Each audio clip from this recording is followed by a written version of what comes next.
Who knows what evil lurks in the hearts of men? The Shadow knows.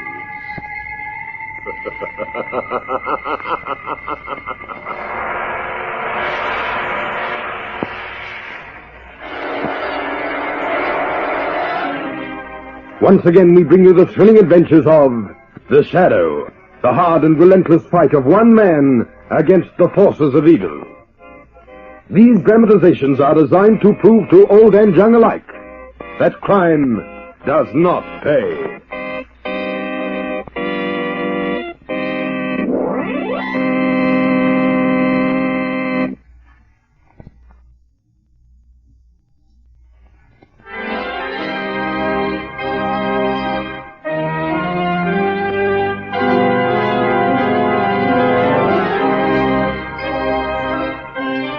The Shadow, who aids the forces of law and order, is in reality Lamont Cranston, wealthy young man about town. The Shadow uses his hypnotic power to cloud men's minds so that they cannot see him. Cranston's friend and companion, the lovely Margot Lane, is the only person who knows to whom the voice of the Shadow belongs. Today's story, Return to Life.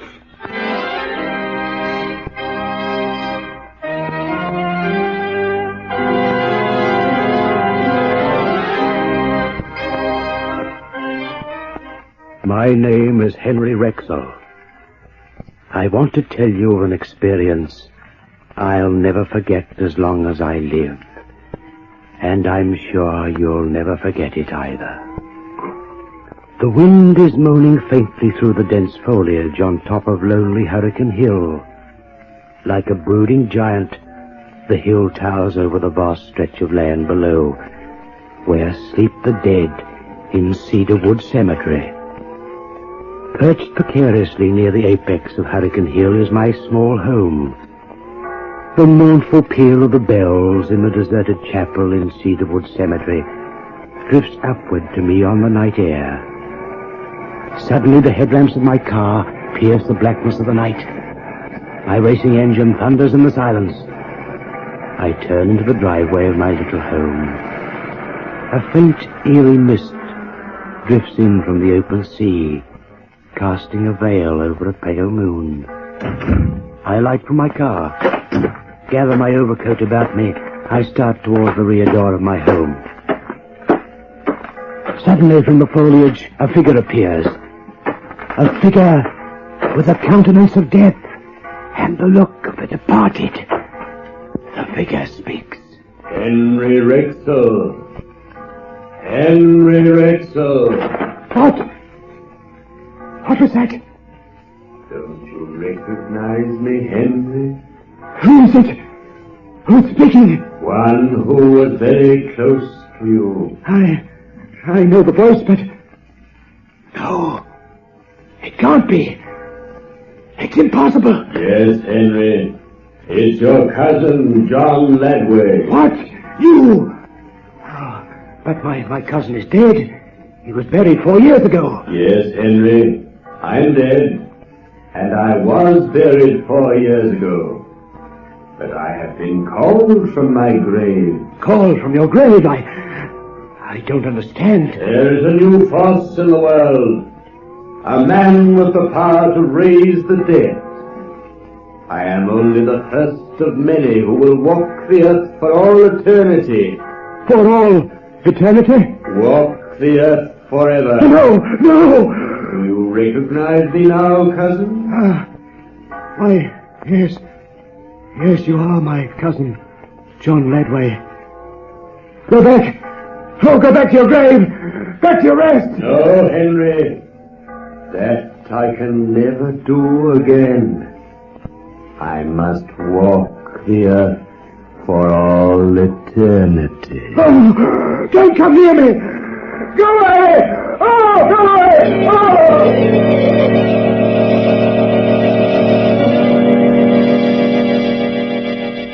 Now, Miss Lane, Cranston, what's on your collective minds? Well, I've been confronted by a problem that's, completely baffled me. I'm afraid I need your help. Well, now, don't tell me that the great amateur criminologist is coming to the poor old police commissioner for aid. Well, it amounts to just about that. I'm so ashamed of him, Commissioner. Oh, now, Margot, please. Now, don't rub it in. Well, what is it? What's the case? A murder case. Murder? When? Where? Now, look, why doesn't somebody tell me that? Now, let me finish. This is a most unusual case.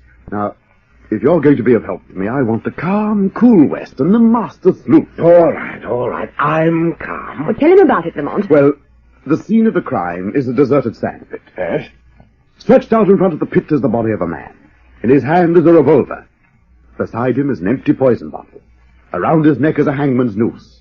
A knife is found between his ribs, and his head is dented by a blow from a lead pipe. Knife? Lead pipe? Why, that's the worst crime I've ever heard of. Where did this happen? Well, I'm coming to that.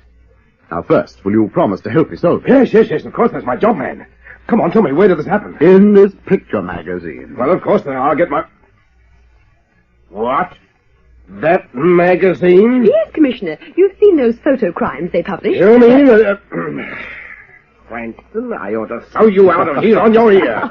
Now, Commissioner. Now, remember, Weston, you promised to help me. I'll help you. I'll help you right out of the door. Come in. You busy, Commissioner? I should say not. What's bothering you, McGuire? Henry Rexel. We've questioned him for half an hour. Still insists he saw a ghost, does he? Ghost? That sounds interesting. Excuse now, me, if I... Miss Lang, will you please? Oh. Go on, McGuire. Well, he not only insists he saw his dead cousin, but he says there'll be a lot of other people raised from the dead. What's all this about, Commissioner? Ghosts? People being raised from the dead? Oh, some fellow by the name of Rexel. Henry Rexel came in here this morning insisting he saw a cousin of his who was buried 4 years ago. He babbled about some new power in the world that's great enough to raise the dead. Is that the same Henry Rexel who owns the laundry out on Charles Street? That's a fellow. I know him. Pretty level-headed type. Not the kind to simply imagine things. It was a foggy night. He probably saw one of the neighbors' stray cars, McGuire. Yes, sir. You better take this Rexel to the reception house. Have the doctors look at his cranium. I think it's got a couple of kinks in it. Oh, just a minute, Commissioner. May I talk to Rexel? Now, for the love of Mike Cranston, are you going to tell me that there's something to this man's story? There might be. In fact, I think there is. I think I'd better send you over so the doctors can take a look at your head, too. Take Rexel to the hospital, McGuire. Right, Commissioner. Commissioner, you may think I'm talking nonsense, but don't be too surprised if someday you wake up to the realization that Henry Rexel's not entirely mad.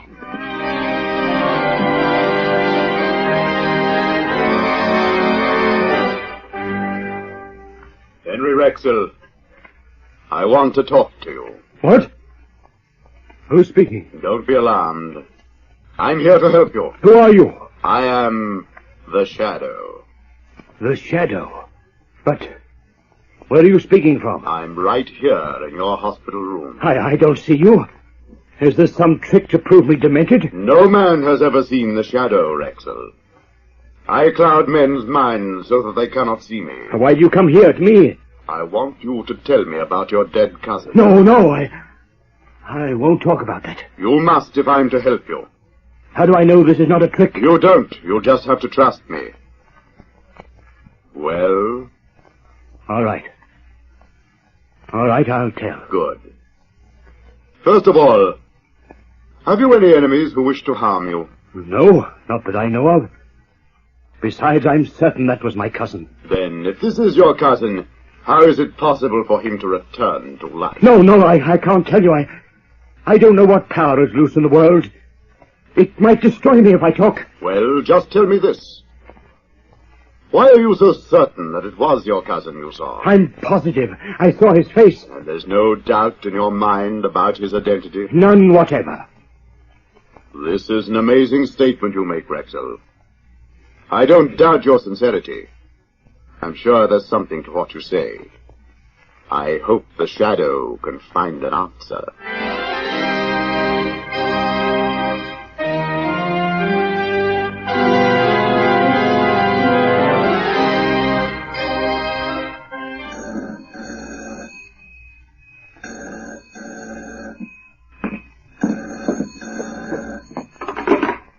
Hello? Is that Malcolm Peters, director of the Amalgamated National Bank? Yes, who's speaking?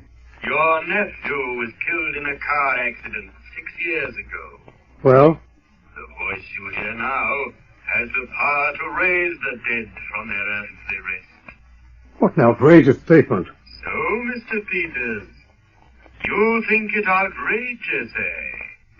Outrageous that the dead should want to know life once more? Get off this phone, man. You must be a crank to talk like this. There was another who disbelieved, but he saw and was convinced. What is this? If you're playing some sort of a joke... This is no joke. You see, it is my wish that through you and your dead nephew, I shall demonstrate my power beyond a question of doubt. What do you want? Nothing. Nothing at all. I don't understand. The world must know of my absolute power. What do you intend to do? Listen to what I say, Peters. The bells in the old deserted chapel at the far end of Cedarwood Cemetery will toll tonight. Yes?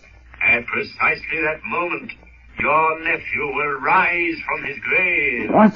Yes, he will rise from his grave to begin a journey that has no ending. What do you mean? Just as he died, he will walk the earth forever. No, you can't do that. Good night, Mr. Peters. Wait, what is it you want? Tell me, man. Hello. Oh, what can I know.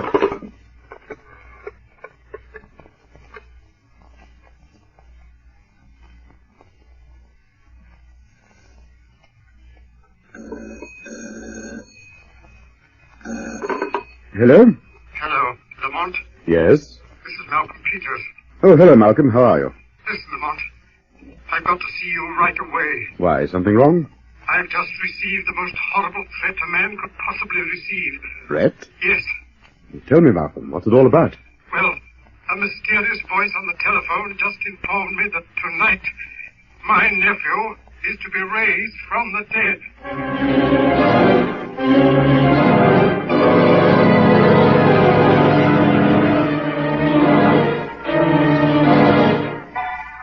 We'll return to this latest adventure of the Shadow in just a minute.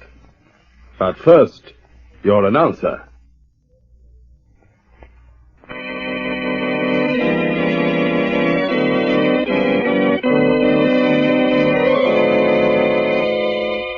And now, back to the Shadow. It is night, and the eerie quiet of the Cedarwood Cemetery is disturbed by the steady crunching of footsteps as Margot Lane, Lamont Cranston, and Malcolm Peters make their way along the broad path flanked by the tombstones of the dead. Where's your nephew's grave, Malcolm? Quite some distance down this path yet. Wait a minute. What is it, Lamont? Somebody or something's coming. Hey there! Stand where you are! Who is it? It's the caretaker of the cemetery, old Pop Grumsel. Who are you? What are you doing prowling around this cemetery at this hour of the night? It's all right, Pop. I'm just going to look at my nephew's grave. Hey? Who are you? Malcolm Peters. Oh, Mr. Peters, I am sorry. I didn't recognize you. I know. I should have told you we were coming. I had to keep my eyes open, you know. Strange things are happening around here these nights. Yes, I can well understand. Very strange things. You don't mind if I don't go along with you to the grave? It's quite a walk, and I'm not as spry as I once was. It's all right, Pop. You go on back to your cottage. Oh, thank you, Mr. Peters. Good night. Good night. Good night. The old fellow's on the job, isn't he? Yes, a good thing under the present You circumstances. gave me quite a start. Let's be getting along. It's quite a walk and it's late.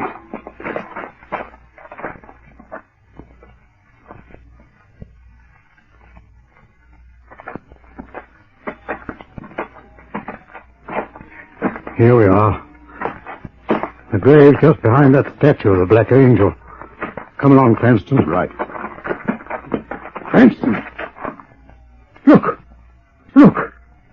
It's open! Yes. The grave is open. And empty. Stand back, Malcolm. My nephew. Lamont. It's the bells in the old chapel at the other end of the cemetery. Exactly as he said. My nephew roamed the earth when the bells rang. What's the matter, Margot? Look, there by that family mausoleum. Somebody's passing around. Cranston, do you suppose it's... Steady, Malcolm, steady. Uncle! Uncle! Look at me, Uncle. Why, it's the voice of Robert. Yes, Uncle. It's Robert, your nephew. Come closer, Robert. I must see you. I must be sure. Then look, Uncle. Look. Oh, Malcolm. Through all eternity, until the end of time itself, I must walk the earth as I am now. but why, my boy, why? Because you, Uncle, have questioned the great power. And I must suffer for your defiance until time shall end. No, tell me how I can help you. Tell me. What help there is for me rests with the power that brought me from my grave. How can I reach this power? I'll make any amends. That I do not know. I can only do as I am bid. I have a long road before me. I must go now. Goodbye, Uncle. No, wait. Goodbye. No, wait, Robert. Tell me how I can help you. Tell me. Robert, tell me.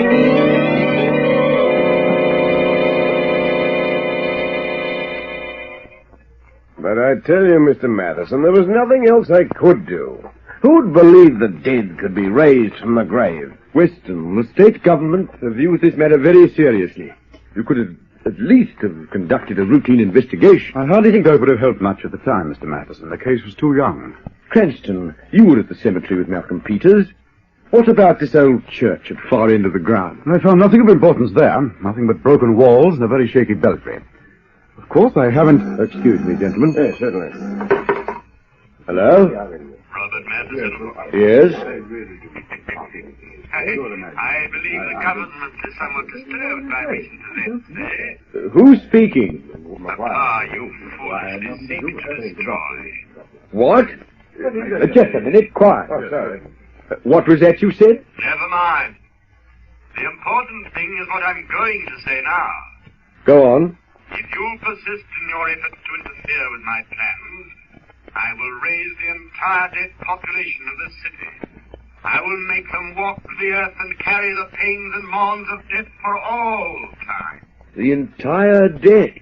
Man, you must be mad even to think of such a thing. When the bell in the old chapel rings tonight, I will raise your predecessor, the late Honorable Cabinet Minister Leonard Halbert, from his grave. Look here now, I warn you. If you dare to interfere, then I shall bid the other dead to rise and walk. Wait a minute, hold on. Phew. What's the matter, Mr. Matheson? It was the voice. The one that spoke to Malcolm Peters. What? Peters, wasn't it? He's going to raise the body of the Honourable Leonard Halbert tonight. Leonard Halbert? Good heavens. The man said he could raise all the dead.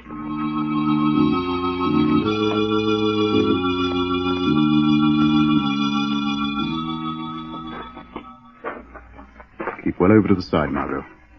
I don't want Weston to know we're here just yet. The police are way over on the other side of the cemetery, aren't they? Yes, Margot. Oh, why don't they hide closer to Halbert's grave? Because, Margot, this power has everyone, including Weston, bluffed. They're afraid. The possibility of all the dead walking the earth is not a pleasant thing to contemplate. Lamont. Yes? Suppose he did make good his threat. Suppose all these graves started to open now. We'd be surrounded by the dead. You see, Margot, I told you to stay at home. Lamont, do you think it could happen? I don't know, Margot. Only time will tell. Here. Step in here off the path. Look, Margot. There's the tomb of the late Leonard Halbert. I imagine this is far enough. We can keep our eye on the tomb from here. Nice way to spend a quiet evening, I must say. You hear that, Margot? The chapel bell. Things should begin to happen at any second now. What's that light, Lamont? The spot lamp from a police patrol car. I'm afraid Weston's going to ruin things for himself once again. If you didn't think so, you wouldn't be here. Look, Margot. The tomb. Lamont, it's opening up. Yes. The police spot lamp's picked it out. There's something rising out of the tomb. This is the demonstration the mystery voice promised. Lamont, it is Leonard Halbert. I remember him. Weston and his men are closing in, but it won't do them any good. You mean the ghost? Watch the tomb, Margot. The ghost is coming our way. Just as I expected. Now you stay here, Margot. You're going to leave me. Don't be afraid. You stay where you are. The Shadow's going to make the acquaintance of the great... Imitate Pete. I won't be long. But Lamont, I... Into them.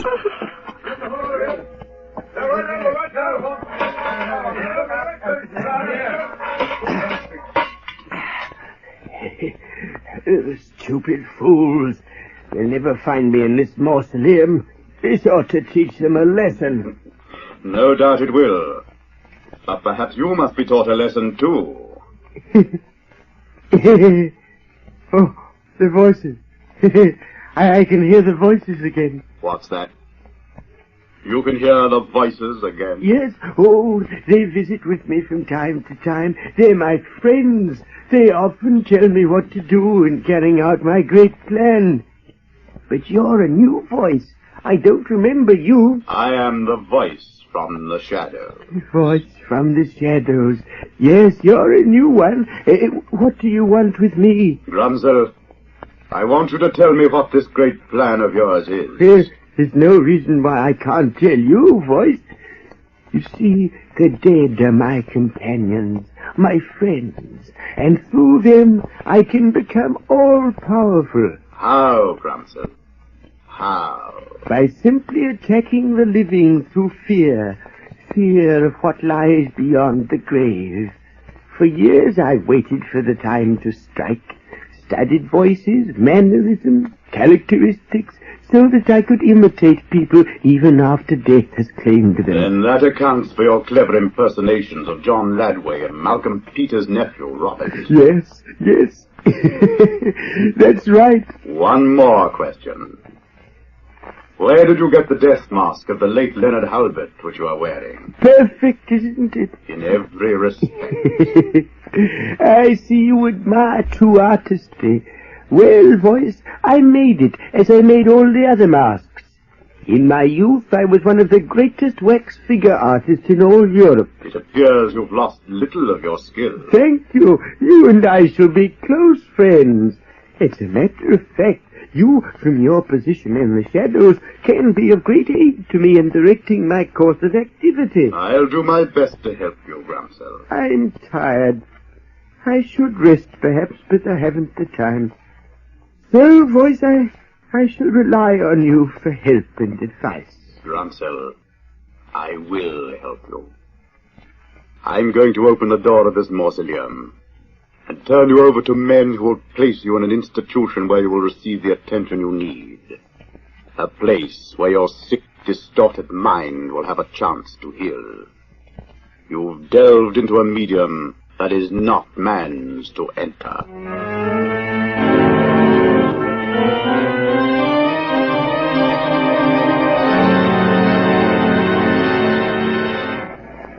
I still don't understand one point, Lamont. What's that, Margot? Well, Grumsel was right near us.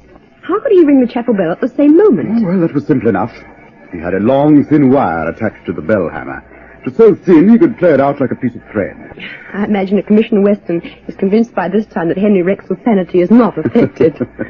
Weston had better start worrying about his own sanity, Margot. What do you mean?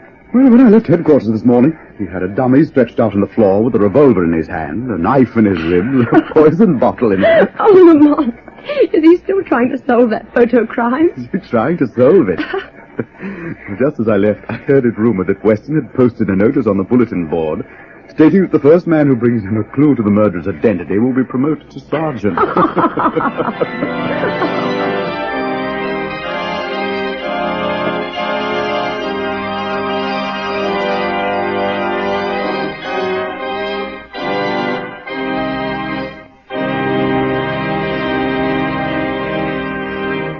Before telling you more of the Shadow's daring battle against the forces of evil, a word from our announcer.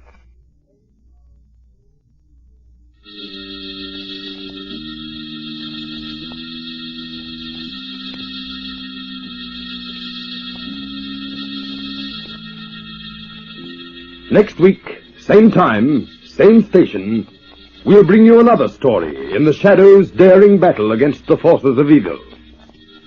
Be sure to listen.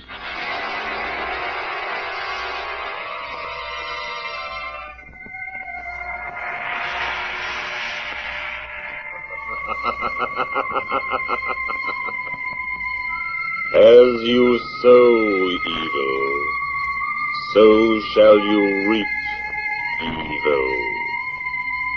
Crime does not pay. The Shadow knows.